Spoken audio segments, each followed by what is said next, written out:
Como hemos visto, el paciente con shock cardiogénico es un paciente que lo vamos a tratar y a seguir en una unidad de cuidados intensivos o en una unidad coronaria o de unidad de cuidados intensivos cardiológicos.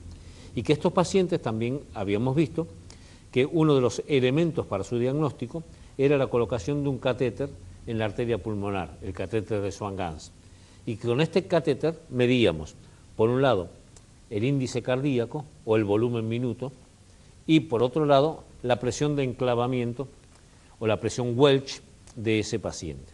De acuerdo a estos dos parámetros, podemos tener una correlación clínica hemodinámica que en su momento fue hecha por Forrester y que, de acuerdo a en qué lugar estuviera o la cantidad de índice cardíaco o de presión arterial pulmonar, podíamos encontrar 4 tipos de insuficiencias cardíacas. O sea, si nosotros decimos que lo normal es 2,2 de índice cardíaco y 1,8 y 18 milímetros de mercurio de presión en la arteria pulmonar, vamos a tener un normal que tiene un índice cardíaco por encima de 1,2 y una presión arterial pulmonar alrededor de 18.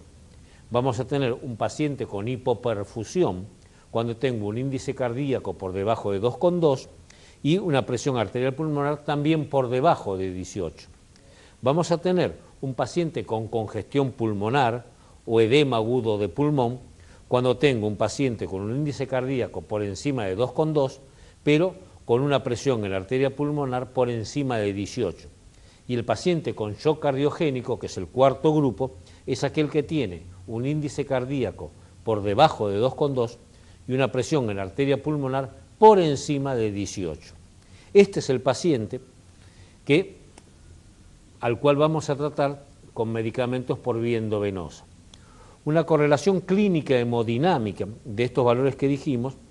es que aquel que tiene la clase 1, que es el normal, que tiene una presión normal en la arteria pulmonar y un índice cardíaco por encima de 2,2, es un paciente que no va a tener ni rales ni tercer ruido cuando lo ocultamos. Un paciente que está en el grupo 2, que es congestión pulmonar, es decir, que tiene una presión Welch por debajo de 18 y un índice cardíaco por encima de 2,2, es un paciente al cual le vamos a encontrar rales y tercer ruido.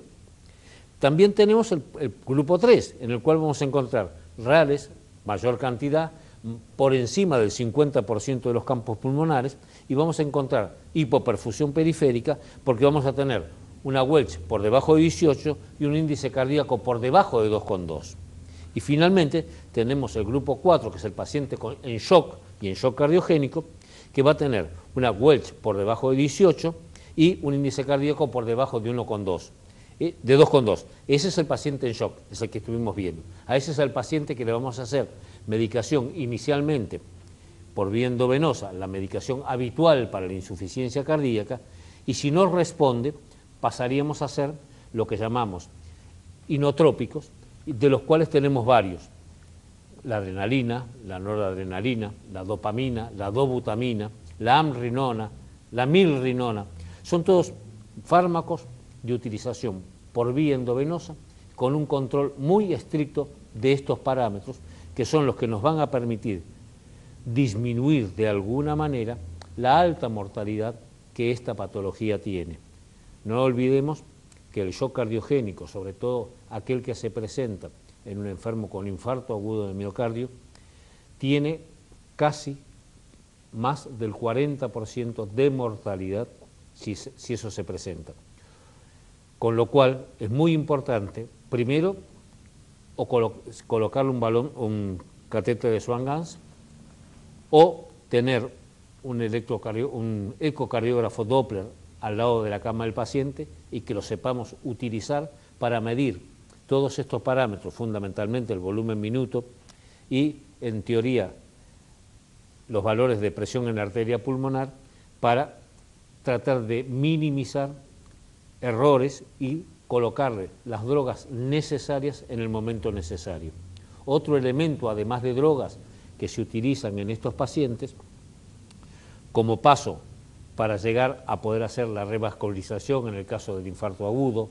o la corrección quirúrgica de algunas alteraciones valvulares, como hemos visto previamente, es la colocación de lo que denominamos balón de contrapulsación,